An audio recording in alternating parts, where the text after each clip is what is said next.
നമസ്കാരം. മലയാളി വാർത്തയിലേക്ക് സ്വാഗതം.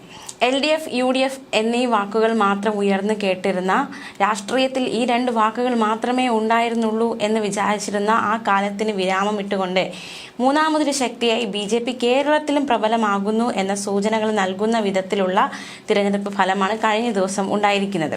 തീർച്ചയായിട്ടും ഇനി BJP മാറ്റി നിർത്തി ഒരു രാഷ്ട്രീയ ചർച്ചയ്ക്ക് പ്രാധാന്യമുണ്ടോ, അത്തരത്തിലുള്ള ചർച്ചകൾ ഉണ്ടാകുമോ എന്നതടക്കമുള്ള ചോദ്യങ്ങളും കഴിഞ്ഞ ദിവസത്തോടെ ഉയർന്നു കഴിഞ്ഞു. എന്തായാലും കഴിഞ്ഞ ദിവസത്തെ വിജയം BJPക്ക് നൽകിയിരിക്കുന്നത് വലിയൊരു ആത്മവിശ്വാസം തന്നെയാണ്. ഇത്തവണയെങ്കിലും അതായത് നിയമസഭയിൽ താമര വിരിയിക്കാനാകുമോ ചോദ്യങ്ങളൊക്കെ ശക്തമാണ്. എന്തായാലും വലിയൊരു വിജയം തന്നെയാണ് BJP നേടിയിരിക്കുന്നത്. ഇടതിൻ്റെ പല കോട്ടകളും തകർത്തുടച്ചാണ് BJP വൻ നേട്ടം നേടിയിരിക്കുന്നത്. ഈ സാഹചര്യത്തിൽ ഉടൻ തന്നെ തിരുവനന്തപുരത്തേക്ക് എത്തുകയാണ് പ്രധാനമന്ത്രി നരേന്ദ്രമോദി. BJP സംസ്ഥാന അധ്യക്ഷൻ രാജീവ് ചന്ദ്രശേഖരെ പ്രധാനമന്ത്രി നരേന്ദ്രമോദി നേരിട്ട് വിളിച്ചു. മാത്രമല്ല, നേടിയെടുത്ത വിജയത്തിന് പ്രശംസ, അതിൽ അഭിനന്ദനം പ്രധാനമന്ത്രി നേരിട്ട് അറിയിക്കുകയും ചെയ്തു. ഉടൻ തന്നെ അദ്ദേഹം കേരളത്തിലേക്ക് എത്തുകയാണ്. പ്രത്യേകിച്ച് തലസ്ഥാനത്തേക്ക് പ്രധാനമന്ത്രി എത്തുകയാണ്. തിരുവനന്തപുരത്തെ വിജയം വലിയ നേട്ടമെന്നായിരുന്നു പ്രധാനമന്ത്രി നരേന്ദ്രമോദിയുടെ പ്രതികരണം. 1987 അഹമ്മദാബാദ് പിടിച്ച് BJP ഗുജറാത്തിൽ പിന്നീട് ഭരണം നേടിയതും പ്രധാനമന്ത്രി എടുത്തു കാണിച്ചു. തലസ്ഥാനം പിടിക്കാനുള്ള നീക്കങ്ങൾ തുടങ്ങിയപ്പോൾ തന്നെ പ്രധാനമന്ത്രി എത്തുമെന്നും വികസനത്തിനുള്ള രൂപരേഖ തയ്യാറാക്കുമെന്നതടക്കമുള്ള ഒരു കാര്യമൊക്കെ, അതായത് പ്രസ്താവനയൊക്കെ BJP നടത്തിയതാണ്. ദേശീയ തലത്തിൽ വിജയം ആഘോഷിക്കുകയാണ് BJP. എന്തായാലും കേരളത്തില് വലിയൊരു നേട്ടം തന്നെയാണ് BJP നേടിയിരിക്കുന്നതെന്ന് മനസ്സിലാക്കി പ്രധാനമന്ത്രി നരേന്ദ്രമോദി ഉടൻ കേരളത്തിലെ ജനതയെ കാണാൻ, പ്രത്യേകിച്ച് BJPക്ക് വിജയം നൽകിയ ജനതയെ കാണാൻ വേണ്ടി അദ്ദേഹം എത്തുകയാണ്. JP നദ്ദ, അമിത്ഷാ ഉൾപ്പെടെയുള്ള നേതാക്കൾ കേരളത്തിന്റെ തലസ്ഥാനം പിടിക്കുക എന്ന ട്വീറ്റുകളടക്കം കഴിഞ്ഞ ദിവസങ്ങളൊക്കെ പങ്കുവച്ചതാണ്. എന്തായാലും പ്രധാനമന്ത്രി BJP സംസ്ഥാന അധ്യക്ഷൻ രാജീവ് ചന്ദ്രശേഖരെ നേരിട്ട് ഫോണിൽ വിളിച്ച് അനുമോദനം അറിയിച്ചിരിക്കുകയാണ്. തലസ്ഥാനത്തേക്ക് എത്തുമെന്നും അറിയിച്ചിരിക്കുന്നു. എന്നാണ് എന്നതിനെ കുറിച്ച് ഒരു വ്യക്തതയില്ല. വരും ദിവസങ്ങൾ പ്രധാനമന്ത്രിയുടെ ഓഫീസിൽ നിന്ന് തന്നെ ഔദ്യോഗികമായ വിവരങ്ങൾ പുറത്തു തരുമെന്നാണ് മനസ്സിലാക്കാൻ സാധിക്കുന്നത്. അതേസമയം BJPയുടെ ഒരു ചിരകാല സ്വപ്നവും കൂടി പൂവണിയാൻ പോവുകയാണ്. തലസ്ഥാനത്ത് ഇന്ത്യൻ പ്രധാനമന്ത്രി വിമാനമിറങ്ങുമ്പോൾ പ്രോട്ടോകോൾ അനുസരിച്ച് സ്വീകരിക്കേണ്ടത് മേയറാണ്. എന്തായാലും അത്തരത്തിലൊരു അവസ്ഥ തലസ്ഥാനത്ത് BJPക്ക് ഇല്ലായിരുന്നു. പക്ഷേ കഴിഞ്ഞ ദിവസത്തോടെ അതിനൊരു അവസരം ഒരുങ്ങുകയാണ്. ചിരകാല സ്വപ്നം പൂവണിയുകയാണ്. അതേസമയം തദ്ദേശ തിരഞ്ഞെടുപ്പ് എടുത്ത് നോക്കുമ്പോൾ BJP നേട്ടമുണ്ടാക്കിയത് ഏറെയും CPM ശക്തി കേന്ദ്രങ്ങളാണ്. അതായത് വെറുതെ ഒരു നേട്ടമല്ല, CPM ശക്തി കേന്ദ്രങ്ങളടക്കം കടന്നു കയറിയുള്ള ഒരു നേട്ടമാണ് BJP കൊയ്തെടുത്തിരിക്കുന്നത്. കോർപ്പറേഷൻ ഭരണം ഉറപ്പിച്ച തിരുവനന്തപുരത്ത് BJP പിടിച്ചെടുത്ത വാർഡുകൾ അതെല്ലാം CPMന്റെ വാർഡുകളാണ്. അത് കനത്ത തിരിച്ചടിയാണ് CPMനെ ഏൽപ്പിച്ചിരിക്കുന്നത്. 34 വാർഡുകൾ ഉണ്ടായിരുന്നതാണ് BJP 50 ഉയർത്തിയത്. LDF 53 സീറ്റിൽ നിന്ന് 29ലേക്ക് കൂപ്പുകുത്തി പരാജയം ഏറ്റുവാങ്ങിയിരിക്കുന്നു. UDF 10ൽ നിന്ന് 19 നേട്ടമുയർത്തി. എങ്ങനെ നോക്കിയാലും CPMന് തന്നെയാണ് കനത്ത തിരിച്ചടിയായി മാറിയിരിക്കുന്നത്. വർക്കല മുനിസിപ്പാലിറ്റിയിൽ 10 വാർഡുകളിൽ BJP ജയിച്ചു. ആറ്റിങ്ങൽ മുനിസിപ്പാലിറ്റിയിൽ 7 സീറ്റുകൾ നേടി.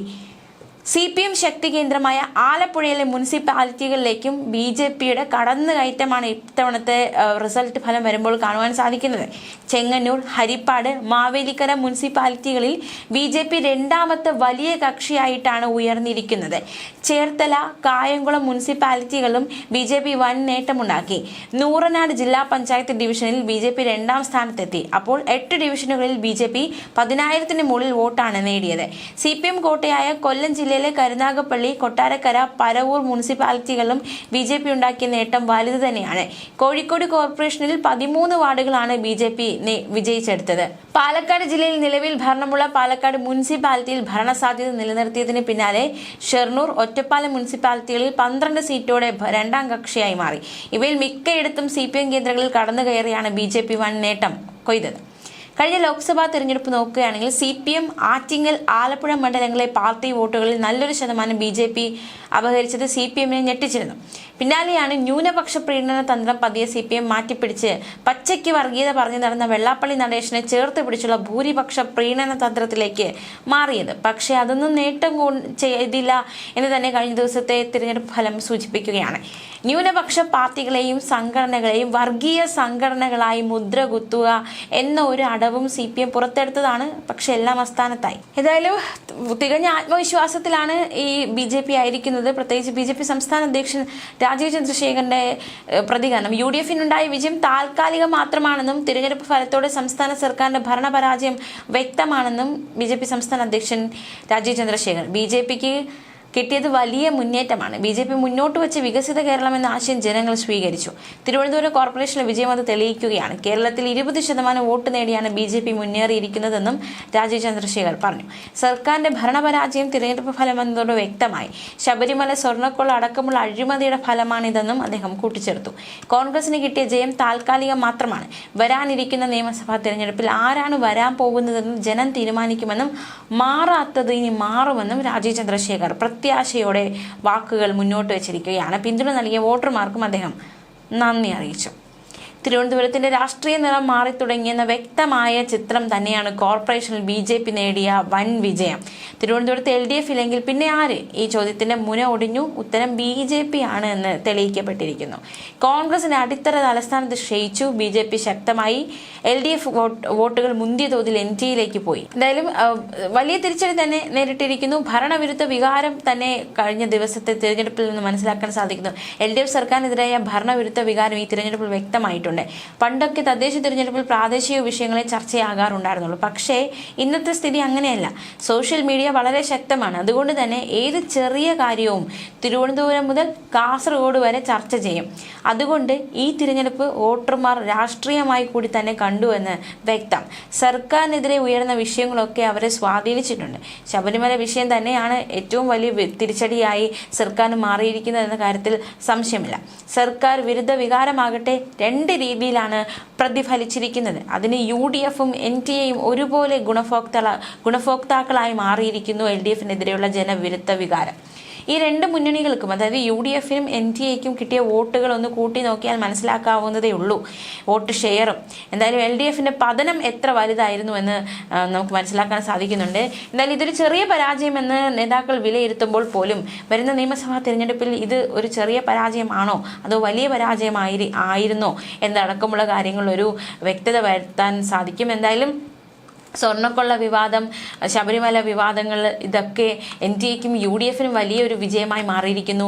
രാഹുൽ മാങ്കൂട്ടത്തിൽ വിഷയം ഉന്നയിച്ച് ശബരിമല കൊള്ളയൊക്കെ മറയ്ക്കാൻ ശ്രമിച്ചുവെങ്കിലും ആ ശ്രമമൊക്കെ അസ്ഥാനത്തായിരിക്കുകയാണ്. UDF വലിയ നേട്ടം കൊയ്തിരിക്കുന്നു. LDF തകർന്ന് തരിപ്പണമായിരിക്കുന്നു. അങ്ങനെ തീർച്ചയായിട്ടും രാഹുൽ മാങ്കൂട്ടത്തിൽ വിഷയമൊന്നും യാതൊരു രീതിയിൽ ഏശിയിട്ടില്ല എന്ന് തെളിയിക്കുന്ന വിജയമായി മാറിയിരിക്കുകയാണ്. എന്തായാലും പ്രധാനമന്ത്രി നരേന്ദ്രമോദി ഇനി തിരുവനന്തപുരത്തേക്ക് എത്തുകയാണ്. BJP-യുടെ തന്നെ മേയർ അദ്ദേഹത്തെ സ്വീകരിക്കാൻ എത്തുമെന്നതും ഏറ്റവും ശ്രദ്ധേയമാണ്. വരും ദിവസങ്ങളിൽ കണ്ടറിയാം എന്തൊക്കെയാണ് സംഭവിക്കാൻ പോകുന്നത്. തീർച്ചയായിട്ടും ജനമാണ് വിധി എഴുതുന്നത്. ജനങ്ങൾക്കറിയാം നല്ലതേത് ചീത്തയേതെന്ന്. ഭരണം നല്ലതാണെങ്കിൽ ജനങ്ങൾ കൂടെ നിൽക്കും. ഭരണം അല്ലെങ്കിൽ ജനങ്ങൾ കൈവിടും എന്ന കാര്യത്തിൽ സംശയമില്ല. അത് UDF ആയാലും BJP ആയാലും LDF ആയാലും. ന്യൂസ് ഡെസ്ക് മലയാളി വാർത്ത.